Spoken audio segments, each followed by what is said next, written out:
Special thank you to the sponsors of Russ Reels Live, D. Scott Smith, the Alzheimer's Association, and We're Local of Salem. Networking for Students, now available on Amazon. dscottsmith.com/students. Order a copy for your student or the graduate in your life. And for information on the Alzheimer's Association and how to give to this amazing organization in the fight against Alzheimer's, go to alz.org. And finally, for We're Local, connecting people with local places, go to we'relocal.io.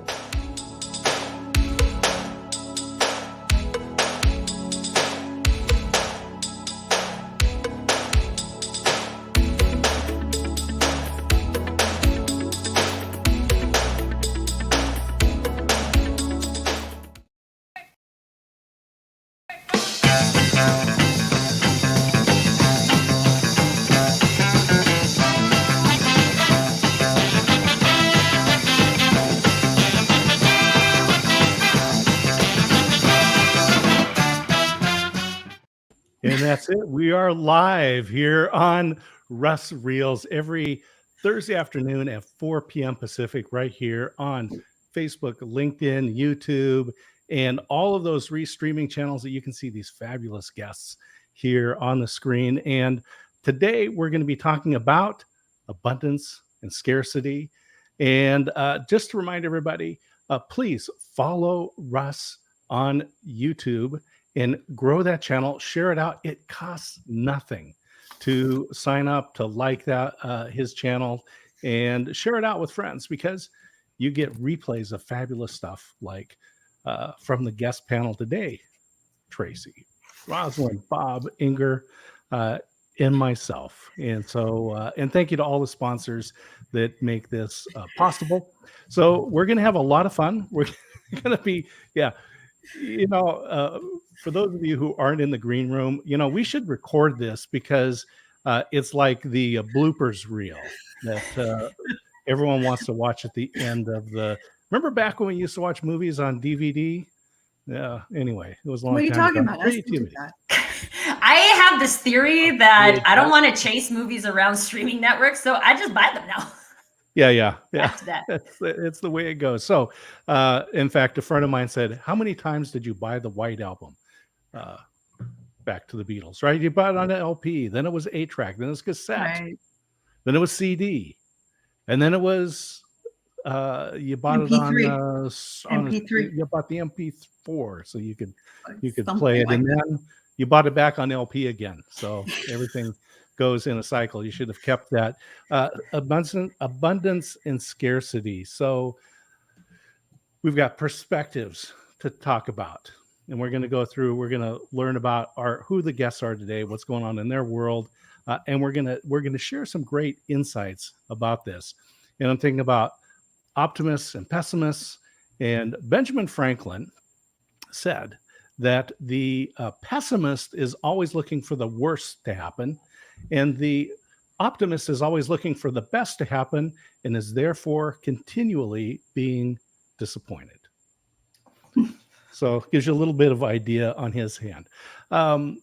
We think about all of the things that we have, and all the time where we live, where we're living, and where we have lived. I've got a book coming out soon called Reluctant Time Traveler: Why We Are Notoriously Dissatisfied. And part of it is because when we're young, we're always looking forward. I can't wait till I'm out of school. I can't wait to get a job, get a promotion, have a family. Then you get to that point where I can't wait till my family gets out of the house and I'm retired. And then there becomes a point where you're looking back and you go, wow, I wish I could play basketball for 4 hours on a concrete court and still feel good and still walk at the end of that. So we are notoriously dissatisfied with where we're at. And back in 1999, it was a psychology something today. Anyway, it was Mihai Csikszentmihalyi. And the reason I say that name is because I can, and I practiced it. And he wrote an article, said that if we are so rich, why are we not happier? And so we have in today's world especially in the Western world, we have unbelievable riches compared to our ancestors. We have lots of stuff. We have lots of comfort. We live in relative safety. And anyway, with that as a foundation, we want to talk about abundance and scarcity and our perspective and what really is going to make us happy. So let's find out who this distinguished panel is. And so we're going to start with Roz. Oh, give us your 1 minute intro. That it'll be like 15 seconds. I was just saying that if I sound like Lauren Bacall, it's because I'm under the weather. I'm an executive coach and I focus on the career, leadership, and transition. And you can find me here on LinkedIn. So that was my 15-second spiel. And, you know, is this our third time or fourth? Is this our number 3? Oh, wow. Okay. So this is our number 3. And, you know, we've had like really great conversations about this. And, you know, thinking about, you know, what's going to make us happy, you know, as you were saying, I think that's all relative. You know, when we look at the scarcity and we look at, you know, we're constantly in this frame of mind of that, noticing what is, you know, sometimes we don't even notice that it's scarcity. We don't even notice that we're comparing each other, you know, person to person. We have that FOMO, you know, that fear of missing out, and it's always like the lack thereof. And it takes us a while. You were mentioning this at the very beginning. You were practicing the name because it was difficult to pronounce. Well, it takes practice to notice our thoughts first. And when we do that, and I think that's the hardest thing to do, is to become like that aware that, I'm just doing this right now, and to stop ourselves to do that. I think that's one of the first steps, I think, in what is going to make us happier in the end. And that's putting a stop to that thought process. And I'm sure everyone has, like, you know, something to say about that, but it's just really being aware first. And I think it was Tracy that mentioned in one of our times, you know, is just noticing, you know, what's around you at the present moment. And, you know, making a dream a reality is not, it begins with what you have in front of you, not what you're waiting on. Absolutely. Bob, let's get your intro. That was a long intro, Roz. You know, well, you know, I needed to like practice. Hey, we've got to use her voice while we can. That's true. Yeah. And I have to say, Scott, that we're the abundance people. So I take exception to I'm happy, right? That we're all here to tell you why we're all happy. But anyway, I'm Bob Feathers. I am Senior Project Manager at Bindable. We are in the InsurTech space. We're a SaaS provider. But on the personal side, I'm husband, father, an avid cook, a wine collector, and a student of the cocktail. And this is conversation number 3. So I think, again, we're just going to keep building on our conversation and keep trying to help people think of ways differently, how to think differently, and how to really be in that, again, that abundance mindset. Absolutely. And Tracy. Hey, everybody. I'm super excited for part 3 of this conversation. I'm Tracy Borison. I am all about authenticity. So I do that sometimes in marketing, but I mostly just try to do that in life with people. And it's always really interesting to me because I think that authenticity is very heavily interrelated to abundance. And kind of, as like Roz said, if we don't know what works for us, then abundance doesn't exist by collecting a whole bunch of things that other people want. So I'm excited to continue the conversation. And we didn't have Inger last time, and we have Inger back this time. So I'm really excited. Because this is our opportunity to practice our abundance as well. And the reason, if some of you are wondering, like, why do you guys keep coming back and having the same show? It's because we feel very abundant in this conversation. We have all decided that this opportunity allows us to be abundant. And so here we are practicing. If you are here because it makes you feel abundant, great. But also, where do you get to practice? So that's my challenge while we finish our intros. Inger. Hello, everyone, and thank you for having me back. I know I wasn't here the last time, but I was away. My name is Inger van Roy, and I am recognized as a community connection catalyst. I'm a strategic business coach, and I help entrepreneurs and businesses focus on community. Community is very important because I am driven by the principle of Ubuntu, which means I am because we are. And my focus on Ubuntu helps me feel abundant. So I'm excited for this conversation. Thank you, Scott, for hosting. Absolutely. Yeah. So it's just an honor and a privilege to be able to hang out with my friend Russ and do our show, The Experience Live with Russ and Scott, our new show, The Experience Local, which also broadcasts on radio. Inger, by the way, is an international radio personality. And so fun to have you here. And Russ is, by the way, not here because he's taking some time with his family. And so we give him that leeway. So one of the things about abundance, there was some work out of University of Texas at Austin out of their marketing department.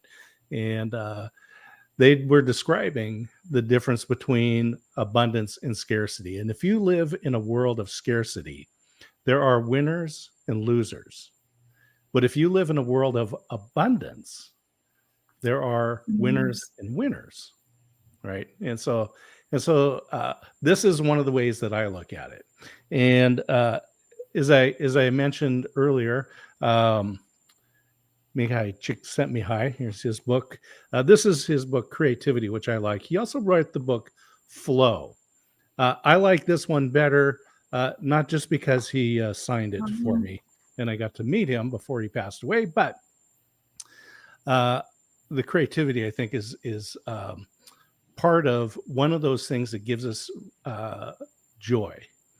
And so in his book, Flow, and in the article that I mentioned, he talks about these things that get you so involved that it takes total concentration, and it is the activity in itself, not any outcome or any particular goal or motivation we have beyond just the execution of that project.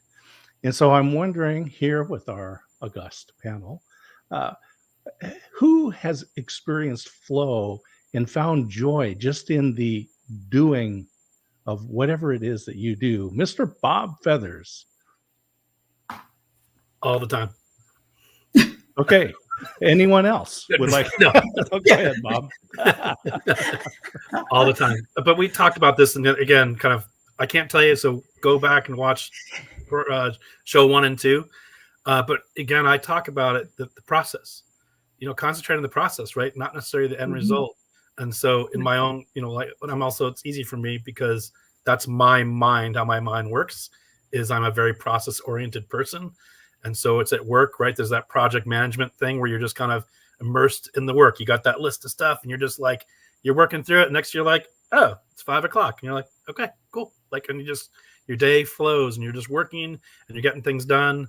And then I go home and I like to, as I mentioned, I like to cook. And especially I'm having a dinner party tomorrow, having guests over. And as much as I love the dinner party, which I do, and I've learned to actually like that better too, and being present for the dinner party.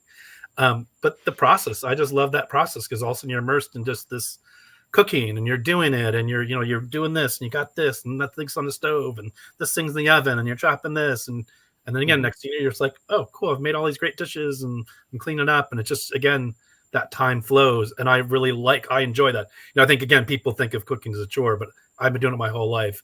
I really find it, joyful. I like that process. I like just being involved and using my hands and thinking about the end a little bit, right? Just being with my friends. I like to eat. Conversation. So yeah, I like to eat. So I like to cook, and I found that it is not a sin to like your own cooking, by the way. Yeah.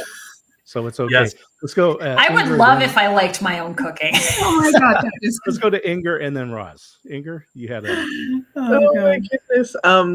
I don't think I've ever shared this before, but I love to cook as well.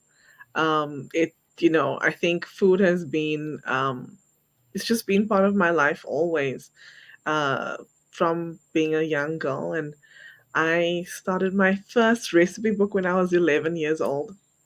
Oh, Yeah.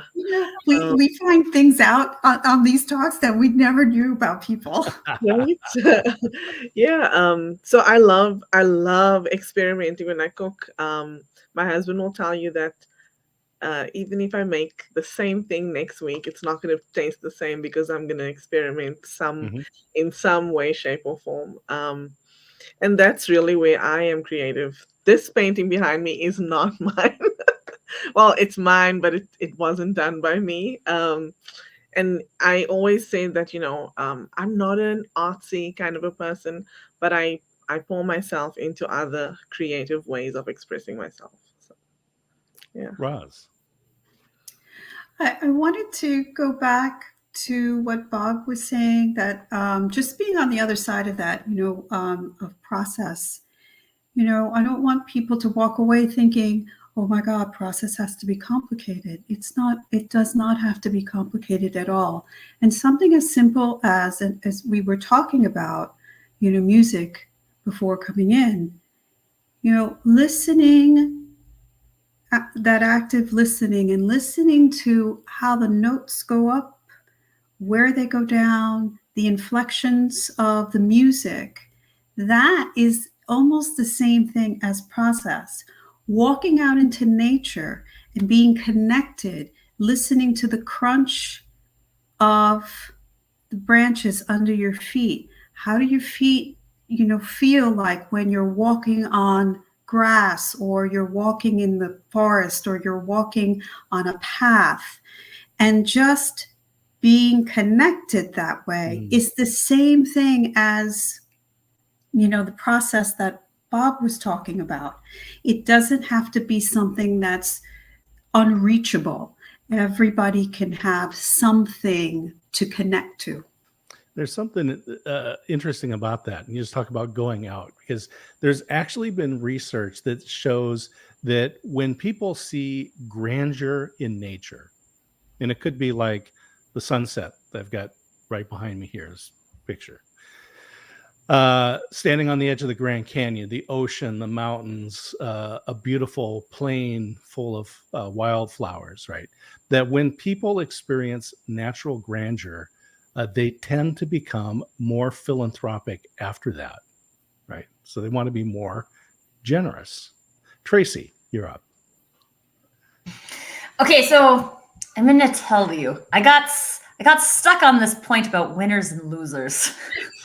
I'm excited to hear this. It's making me like, depending on how you define winning and losing, that happens in life, right? Like, that car went faster at the green light. That person got the job, but I didn't get the job.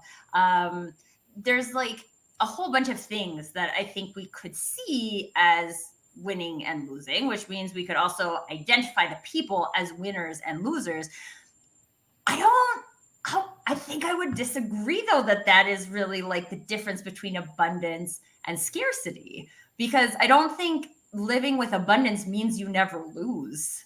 I don't know any single coach who's like hasn't run a program and nobody registered for it, right? We could consider that a loss. We could consider a whole bunch of things lost. I reached out to this person, they didn't respond to my email. There's a whole bunch of societal things that we could consider losing. But I don't think that necessarily has to put you into scarcity mode. I think you can stay in abundance mode and experience losses. And I think it might be interesting to look at that for this episode, because we haven't touched on it yet in any of the other episodes. And I think this is like a categorization thing. Like, oh, we lost, so now I'm a loser. So now I'm in scarcity mode. And like that mindset doesn't really help you, right? Like I can go to the store and they don't have the toy I was looking for, and it's my son's birthday tomorrow, right? And I could be like, oh no, scarcity. Or I could be like, oh, but look at that thing. I never even thought about that. That would be like a really cool thing for him to have. And now it's more unique because no one else probably thought of it either. So like, I'd love to hear what everybody else thinks on that. Changing perspective. Yes, All right. exactly. Bob, Yeah, I you're was up. gonna say, like, it's just the simple change the word, right? When we talk about words matter, Yeah. it's a failure. And failure's not a bad thing because you learn from failures, right? You learn from those mistakes. So again, And back if to you your don't point, it doesn't have to be fail, then you scarcity, don't right? learn. And learning feels like abundance to me. I don't know. Correct. That's that kind of thing. Like you said, like, oh, I put this thing out here and no one registered. Could I have done it in a different channel? Did I have the right messaging? Like you just kind of go like, oh, maybe I need to. So what do I need to do different to find a different result, right? But the idea is that you have to. It's almost like you never find success if you don't actually have failure, right? Because how would you know you're successful if you didn't, in a way, lose, right? Well, there has to be a measure. There has to be a measurement of some Right. sort. Yeah. Well, I would also say that there's a bunch of people, myself included, who have, from like a worldly perspective, achieved abundance, right? You have the house and the car and the salary and all these things, and Material. didn't feel abundant. So I think part of this is what are we looking at as abundance and scarcity, right? Where are we looking at it? So if I have a pitcher of water and there's 5 of us here on the screen, we got 5 glasses, and I want to fill each one of them up, I'm going to run out of water in that pitcher, right? apparently by the year 2030, But if I we're going to go- run out but if of I fresh take it out of water the- for humans on the planet.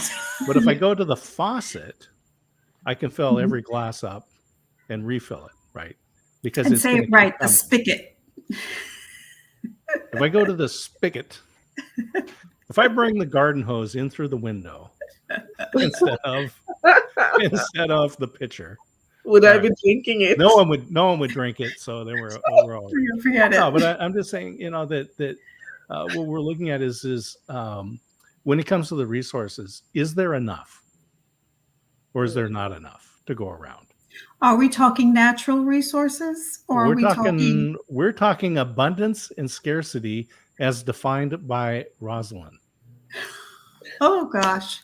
or Inger or Tracy or Bob or any of the number of folks who are tuning in live or in replay here. So when we're thinking about that, let's think about the scarcity part. Are we, we get into this mode and we make up maybe stories in our brains that might not be true. So Just to I confirm, say- Roz, we for sure make up stories in our brains Okay. that are not true. So, of course. So I, challenge the thought process. Mm. So are these thoughts driven by facts? Or are they driven by the fear and the conditioning that Yes. we are constantly under that makes us feel like there is scarcity? I believe Because it's perspective, Ross. Yeah. So what happens is, I was at this little trade show deal, and I'm talking to 2 suppliers of lab supply equipment, right? So they sell all the glassware and the chemicals and things like that for labs. And these 2 companies are fairly identical, similar size. The people I was talking to both had similar senior roles within the company. And one of them was like doom and gloom, right? I mean, the industry's bad. They're closing down. There's not enough funding for the schools. There's businesses are discontinuing their research. And the other guy was like, man, there's just new opportunities. There's new products being created. The universities are figuring out that they can actually turn their ideas into sellable products and so forth, right? And I remember thinking at that time, if I came back 3 or 5 years from now, one of these guys will still be working there and one of them will not. One of the businesses will still be operating, and one of them will not. But it was the same economic conditions, same market, same thing, right? Isn't that Abundance the and premise of the scarcity. book? Who moved my cheese? It's the one that is thinking, oh my gosh, let me just gather because something's going to be happening here, and the other one's like, well, you never know what might be happening. So again, are we driven by fear and conditioning? And when I say condition, we are conditioned from our environment. We are conditioned by our friends, our family, our culture. There's a lot of things driving that fear. It's not just, oh, we just woke up one day and we have like that scarcity thing. It comes from somewhere. So I'll ask Tracy this. If you get introduced to another marketing person, are you afraid? No, I'm curious. Why? Yeah, why? Because they're not the same as me. One, we might have things that we could like collaborate on. They probably almost always have an expertise that I don't have or a set of knowledge that I don't have, which means partnering is better for me because now I have access to a cool person who has more knowledge than I have. Yeah. And there's something, I think this is where I come back to the authenticity point of this is I believe there are people in this world and businesses in this world that I am the best person to serve them. I'm the best person to serve them. I am not the best person to serve all people, all businesses. And so I have this thing I say to people very often, which is I believe networking is about solving problems. And I have a certain amount of time in my day. We all have a certain amount of time in their day. Everybody listening has a certain amount of time in their day. If we could all do the most with our time, if we could spend the most amount of time in our zone of genius, then we all win. But I can't do that if I'm trying to service everybody at every single layer of marketing support. I was talking to a gentleman earlier today who runs a marketing agency locally. And I was like, wow, this guy knows way more about media buying than me. This is great because if I need if someone asks me about media buying, now I can just ask him. This is what it's about. But I do think that is unusual. I think that there is a lot of businesses, a lot of people who think that, and we all have our own financial situations as well, but like, if I don't get this deal, like I'm going to not be able to pay my mortgage and all these things. And that's scarcity zone. And I want to share this. I want to share this story with you guys. So I had gotten to the point in my business where I was like, well, crap, I have no idea where I'm going to get this money. I had a coach at the time and I was like, I have no idea where I'm supposed to get this money to pay this coach, right? I had no clue. My husband delivered the mail and I was like, he's like, do you want to look at this? And I'm like, is there any money in there? Because if there's not, then no, I don't want to look at it. It's another bill. I went through the stack and probably 14 months earlier or something, I had participated in this Mercedes group lawsuit thing where there was a whole bunch of payouts that they were doing for, I don't know, faulty something or other. And there was a check for $2,500. And I was like, thank you, universe. I had no idea how I was going to pay that. But I don't know. I would love to hear if anyone else has stories in that arena too. But I am a full-on believer that if you believe that the abundance exists, you may not know where it is coming from, but it is available. And if you open the door to it, it manifests. Yeah, I think that scarcity, a mindset of scarcity breeds a fear. And if you look at human nature, humans want choice, right? If you only give me one, I'll stiffen my back and say, I don't want it. Right? Yeah, Because I have a you're not giving me 5-year-old. any choice. He does that pretty constantly. And I will say, one of the things that we all understand is Coca-Cola and Pepsi-Cola. And you can argue that there is a difference between them, but I will say that having actually done the Pepsi Challenge as a part of a course, we actually did the testing to study this. Even people with a strong preference and they drink a lot of cola statistically cannot tell the difference between the two. So anyway, I'm the you can anomaly. argue among yourselves. I could tell the difference. And But- I only Not to In the say that I last didn't have episode, we people- were talking about the difference between champagnes as not well, that I and had to- I not got that I didn't have scolded people pretty that couldn't- harshly. 100% tell. I'm just saying statistically. So here's the deal. What would Coke be without Pepsi? Right? I mean, these are two of the world's leading brands of soft drinks, global. But they need each other to keep each other accountable, right? McDonald's to keep prices won't. in check, to keep They won't quality put in. McDonald's unless there's a Burger King somewhere around it. They won't I had put- a boss once they that want told me they want to know that if- Burger King's there. If you have no competition, you have no market. Well, Yeah. I always say that if you're the only one doing something, you're a kook. Because there's a reason why no one's doing it, right? Inger. Well, it's the same thing. I'm Oh. sorry. It's the same thing as Roger. as what Tracy was just saying. You can't satisfy everyone. Everyone has different tastes. Everyone has different needs. So, a burger is not just a burger. Way different people like a Big Mac than like a Whopper on Wednesday. Whopper. Inger, Oh my gosh. bring some sanity to us. Well, I was actually just going to share a story because Please. I was like in negotiations with somebody that wanted me to do a workshop.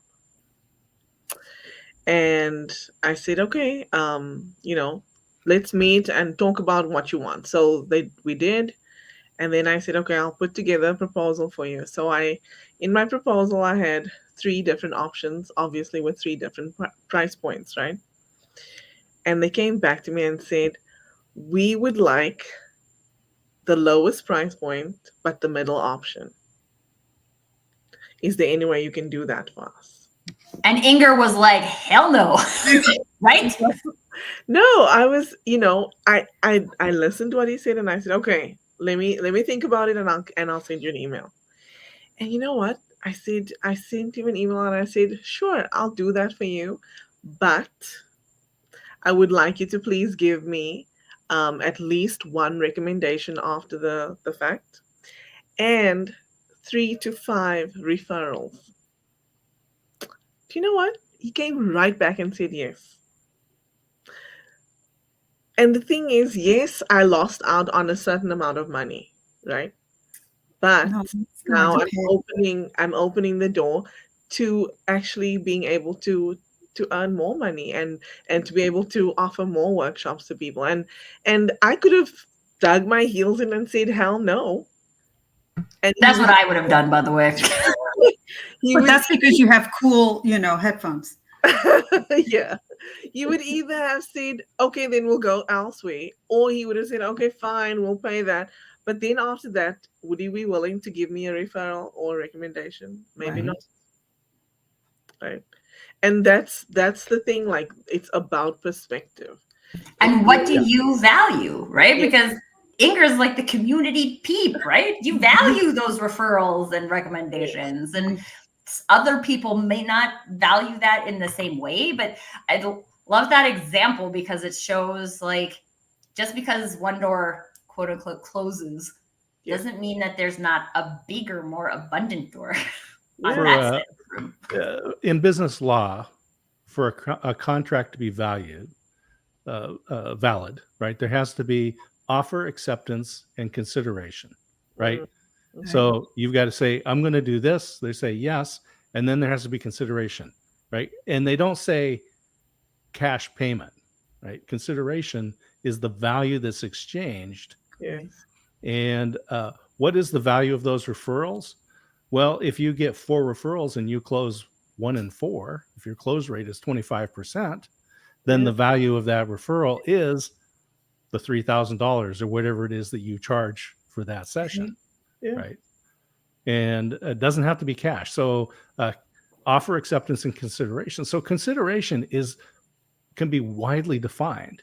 And I think this comes back to abundance and scarcity. And Tracy, I love that you have a perspective on winners and losers when it comes down to how we define abundance and how we define scarcity. And we're getting some understanding here. We're sharing some understanding. Well, in Inger's which is it. example, there was a winner and a winner. Yeah. Mhm. There's winners Exactly. and winners. You know, it's just you know, when we have children, it's like, okay, not everyone can get a trophy. You know, you've heard this already. It's like when you have those coaches and they're like, yeah, you're either a Well, winner or you're either I a love loser, that. right? I love that. I did Okay. have a friend that was flying out to Washington, D.C., and I said, oh, that's so wonderful. You're going to be there. So make sure that you tell all of our elected officials that we're very proud of them and they're all going to get participation ribbons. But also, I mean, like, personally, I'm an athlete, right? I grew up playing sports. There's a winner and a loser at the end of every game. But I've also been on the winning team and felt like a loser because I couldn't shoot anything that day. I've also been on the losing team and felt like a winner. Right. So I just think it's an interesting dichotomy because we think it's so like black and white, win and lose, but I don't think that that's true. Just like everything else, it's so gray. Well, There's not a finality. I think that's what it is. It's a finality. And it, you know, right. I lose today. We didn't hit enough fast breaks. So what does our coach do? Make us run fast break drills over and over and over again until the next game. And then we win because we're the fastest team. We lose, we learn, we grow, we do better. Go ahead, Bob. But think about perspective, right? Let's go back now. What we talked about, like Scott brought up the thing about the water, right? We talked about the whole thing, you know, is the glass half full? Is the glass half empty? And I said, I'm just happy to have a glass. Mm-hmm. So here's a perspective. Yes, I played a game I won, or yes, I played a game and I lost. The perspective is, I had a great time playing the game, or I'm able to play the game. I'm capable of playing the game. I'm capable of being with my friends and my colleagues or my teammates and being present in that game, in that moment. And that's why I'm there. Yeah, like the outcome is nice. Sure, it's nice to win or it's nice to lose. But what about the idea that, hey, I just got some great exercise? Or, hey, I did I think that. So again, there's that perspective again, going back to the idea of, you know, words matter, or how, you know, thinking I have to do this versus I get to do this. Right? And what gives us happiness, right? What gives us happiness? Right. And so I'm going to share one more about my son, because he please. played soccer when he was very young. I'll tell 2 components of that, which were funny. One is there was that age where, you know, we didn't keep score. The kids kept score.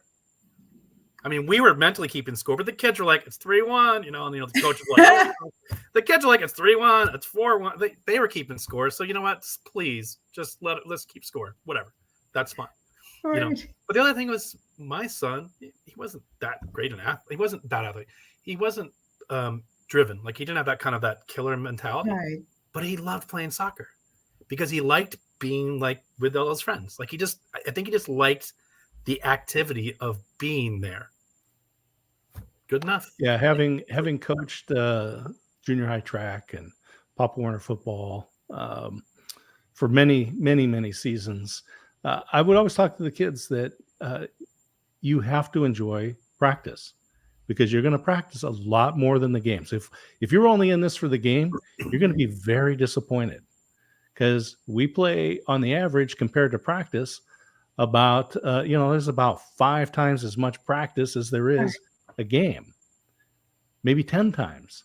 And so if you practice 5 times, then you have 1 meet. Like, go do something different, Right. you know, right? And life is much like that, right? There's a lot of time spent waiting for that one moment. So And then that one moment comes and it's over, right?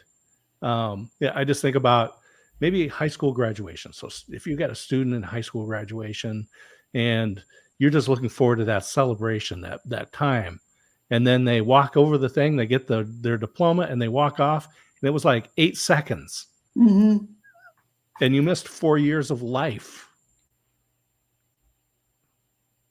Yeah.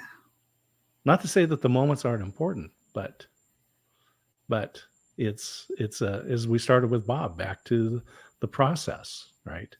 We were so I was a part of this Rotary Club, and at this celebration, they had this booth that sold chicken, right? So they had the big grill and they're cooking the chicken up, and I was running part of this and had to make sure everyone had their food handler's license, and we did all the stuff, right? And it was weeks of preparation for hours of, about 8 hours of cooking and selling chicken to net out about $200 for the charity that we were donating to, right?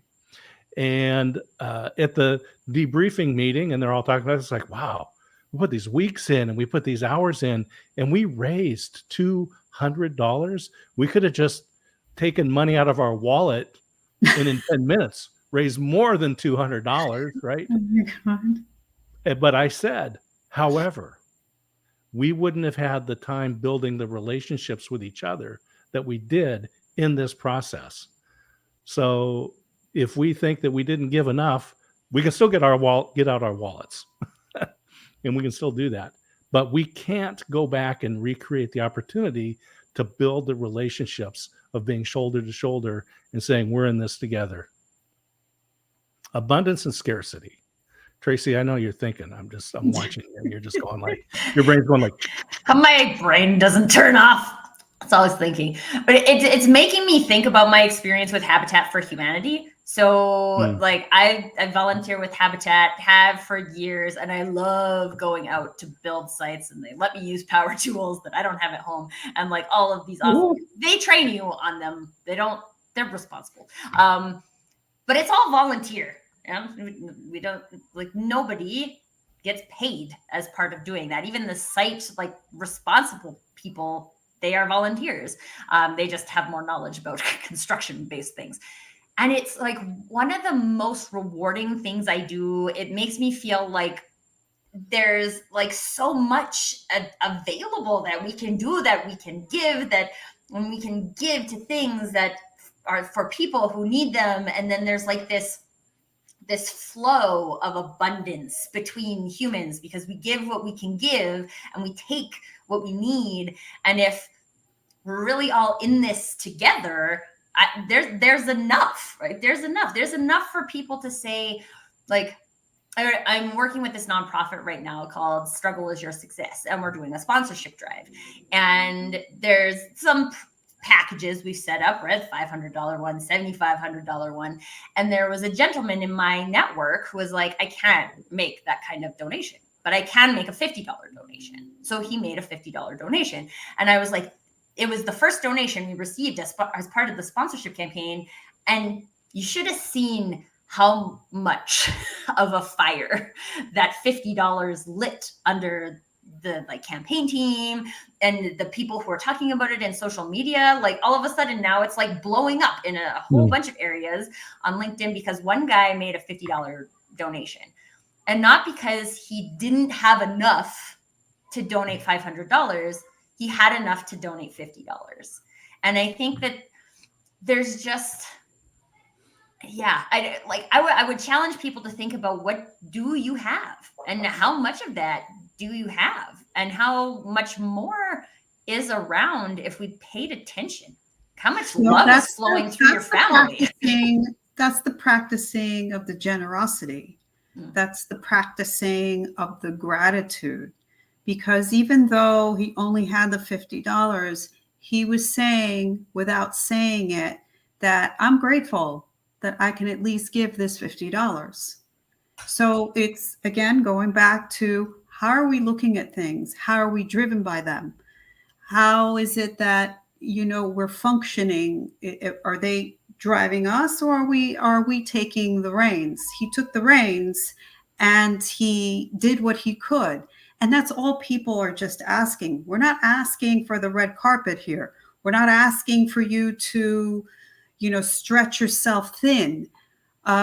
It's about generosity. It's about sharing what you can, your resources, your energy, your time, because I'm a big believer in you don't put out, it will not come back. So it's a boomerang effect. And that is the thing that you create around you, is having that abundance and positivity. And, a few days ago, I had, just not the best day. And I had to regroup, as I would say. So there are moments, let's be for real. We're not going to be walking around every single day, thinking this is utopia. It is inevitable for us to have these negative moments. It's inevitable. We can't shield ourselves from it. But what we can do is limit the impact it has on us. Be conscious, have a conscious effort in noticing how it is that you're reacting and you're taking in, because whatever you're putting back out is what's going to come out eventually, whether that's negative or positive. So I remember my son saying, Mom, you're not looking, so hot. And I just was like, I said, I'm regrouping. I said, I'll be there in a second. I just needed a time. And that's where I say to people, do the pro. Take that pause. Take that reflection time. And be open to whatever it is that is coming, or whatever it is that you need to learn, whatever it is that, is in that growth moment, because those are moments where you grow, and they may be small and they come in increments, but it's noticing what it is that you have to notice so that you can move forward. So we're going to be winding down here. So I'll get a final statement from each of you and how people can do business with you. And so that'll be coming up here in just a moment. And I just want to remind everybody, this is Russ Reels every Thursday at 4:00. Most remarkable brains on the planet come together right here in this very room, share topics, and we get great comments. I love Muhammad's comments about the impermanent nature of life, right? And just how fragile it is, right? There are those times when there's a health scare, or a friend or a relative passes. There are things that we have as physical items that are reminders of memories. But remember, when those items go away, the memory is still there, right? We don't lose it. And so just thinking about, what is it that really, really makes you happy? And as we found, it's not things. And for those of you who remember the 80s and the bumper sticker that said, he who dies with the most toys wins. And if you want to live by that philosophy, then your life is already over, because and your kids are going to hate you, because then they have to deal with all of this. And plenty of people have more stuff than you have. You will not die with more things than Bill Gates, Elon Musk. Pick the billionaire of the moment, right? Apparently, someone bought the winning $1 billion lottery ticket. I forgot to buy one, so I didn't get to contribute to that person's winnings this time. But anyway, let's wind it down, and we'll go back in the same order. We'll start with Roz, Bob, Tracy, and then wind it up with Inger. So, Roz. Oh, well, people can find me on LinkedIn, and I think the last little bit that I want to leave with people is, when we have a crowded mind, it leaves no space for a peaceful heart. So I think it's just what we want to emit, what is truth, love, understanding, and when we won't get that back if we don't have, that feeling of practicing that gratitude and practicing, the awareness and practicing. This is not, it doesn't need to be complicated. It doesn't need, it's simple. It really, really is. It's just taking that pause first and looking to see who you're going to surround yourself with. Limit yourself in, the negative content that's out there. Have a digital detox once in a while. I did it not too long ago, and it was great. So, having that moment of, well, you know what? I'm going to seek out, be proactive in seeking out the group who can expand your mind and, help you in that abundance. Look at your coaches and your mentors and, listen to podcasts, read books instead of mindlessly scrolling and just thinking, oh my God, the world's going to end, real soon. So just take a step back and, surround yourself. Digital detox and mindfully scroll. All right. Got it. Bob. So two things. One about my own, happiness. From a professional side, it's the service of others, right? Serving others in my organization through the work that I do, because the work I really do is to kind of help them focus on the right things, right? That's project management. So helping them focus on the right things or giving the tools to make them better at what they do. And those give me joy. Those give me happiness, knowing I'm helping them and helping the organization and moving forward. From my own personal life, right? It's the using those skills is to get people together, to make those connections, right? To have those, like we're having dinner party tomorrow, or I have season tickets to the Red Sox, and making those connections and knowing I'm going to plan out those evenings to see my friends and have those times together, to be together, right? And to break bread together, or have conversation together, and have that kind of, that's a great happiness to me. I will leave you because I want to keep the connection point of the other shows is about words matter when we talk about abundance and things like that. And the mindset is, again, words matter, needs versus wants, right? And always keep that in mind. What are the things because there's always things we want, right? You talk about the thing, oh, I want these things, but sometimes just maybe concentrate on the things that you need. Like, here are the things that really I need to get done or I need to take care of. And if you're concentrating on those, then you should have that fulfillment. Like, I've taken care of those things. Those things are happening, and if you're concentrating on those, not thinking about the wants, those might just become the cherry on top, but you're not thinking like pining away, thinking all the things I don't have. You're concentrating on the things you need to have or fulfilling those needs. And that's an important thing. So again, that need versus want, and think about the words matter for that. Beautiful. I'm here on LinkedIn. Words matter. Most of the time. They do matter. Yeah. I was we're just talking about this recently, and the Dead Poet Society. You guys remember the movie Dead Poet Society? Yeah. And Robin Williams says, don't say he was very sad. Say he was morose. Morose. Right. It's words matter. Tracy. So you guys have said some great things. First of all, you can find me on LinkedIn. I started this practice last year, decided that every day was going to be the best day ever.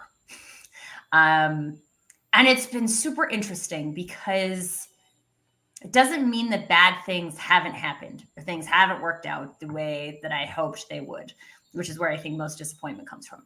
We expect something to happen and then our expectations are not met. What if every day was the best day ever? What if today, a lot of people talk about what if today was your last day? And wouldn't you want your last day to be the best day ever? I do. So I started this practice last year. And you know what's really interesting about it? Every day has been a really amazing day. And there's also been days where you're like, how is this gonna work out? I'm not sure, but the day's not over yet, so I'm gonna come do Russ Reels live, and then I know I'm gonna feel better. When you, like Rosalind said, when you can create, I'm sure Inger is gonna touch on community, but when you can create a group of people, or you can find a group of people where you're like, dude, I can always come to these people, and they're going to kick me out of scarcity mode if I was there, and I can be in abundance, whatever that looks like for me, you whatever feels abundant to you, because it's different for all people. That is required to make it the best day ever. So if instead of being afraid of what was going to happen today, what if we got curious about what was going to make this the best day ever? I love it. I love it. We asked this question in the mastermind, and if you knew you had an expiration date, how would you live life different, right? Don't tell me the expiration date. Let me just live my life. Well, and the answer was, I was able to truly say that I wouldn't change what I'm doing. What I do is what I do. And if I knew I had a terminal, that's the dream, right, everyone? And that's what I hear from you. If I died tomorrow, and I'd be super happy with what I contributed. So beautiful. So beautiful. Yeah. Inger. Oh my goodness. Okay, so from the conversation, I think the most important things to focus on are perspective and the language that we use. I want to share a quote with you, and it's from Stephen Furtick. He says, "Your perspective will either become your prison or your passport." I also want to say that, if you think about perspective, really, perspective can change so much, right? And listen carefully, I'm going to say something. So it can change this sentence. So here's the sentence. I saw abundance on the table. Your perspective can change it to say, I saw a bun dance on the table, right? So yes, and in closing, yes, Tracy, let me tell you one thing about community. Community is very important, especially when you're going through something. But we all need community regardless of whether you're in a place of scarcity or abundance. And definitely community can change your place of scarcity into abundance. So if you want to go fast, go alone. And if you want to go far, go together. That's an African proverb. Well, I love it. Thank you all for joining us and talking about scarcity, abundance. Words matter, your perspective. Make this day the best ever. Yeah. And when I give talks, I often end with a slide that says, it's not about making money. It's about living a life that makes a difference. And so thank you to each one of you for choosing to live a life that makes a difference. And with that, I'm gonna play the outro, but hang out in the green room. I was gonna say the blue room because that's my favorite color. Thank you everybody for watching. Bye, we'll talk to you all soon. Thank you. Bye.